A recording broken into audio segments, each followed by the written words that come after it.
Welcome to onsodi.com. Welcome to the video trailer for color manipulations of RAW files in Adobe Camera Raw. This video shows a collection of short clips about controlling and altering color with RAW files. Far more content is within the members area of onsodi.com. Let's start with a clip about setting the white balance.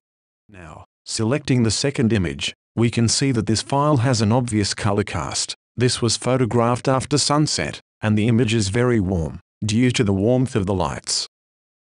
I will click over here on this stonework, and you will see the goalpost on the left-hand side of the histogram will change. Clicking over here in the bottom left corner, and the histogram will change again, and the feeling of the image also changes.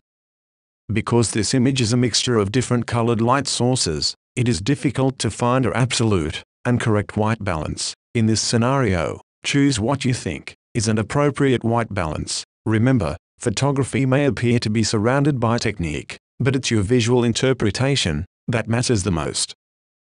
And some saturation controllers in these following clips.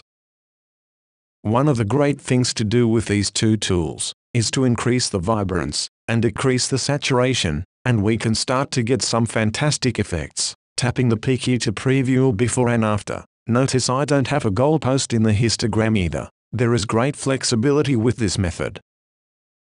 If I reverse this, with a low vibrance and a high saturation, and tapping the PQ to preview on and off, and you will see that I'm also getting a different effect again. Adding some contrast may assist this image. And also to adjust the saturation up, being careful as I watch for clipping. I'll now return back to my black slider, and set the clipping, and reduce that saturation slider a little too. Preview of this, before and after, and you can see there is a rather dramatic effect. Let's now have a look at our white point. And the final clip will use the hue, saturation, and luminance tab aesthetic effect, with the sky decreased in saturation. Combining this by using the luminance adjustment, and I'll also decrease the luminance of the sky. I could increase it and blow it out, but I prefer to keep this darker. The image is looking quite different.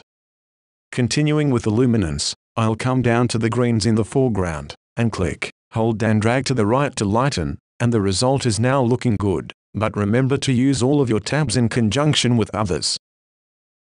I will come back to my temperature slider, in the basic tab, and warm this image up with the color temperature slider, and we now have a great result. However, when we use this tool, like the members area of onsodi.com, has the full versions of these video lessons. Click the link at the end of this video to see more.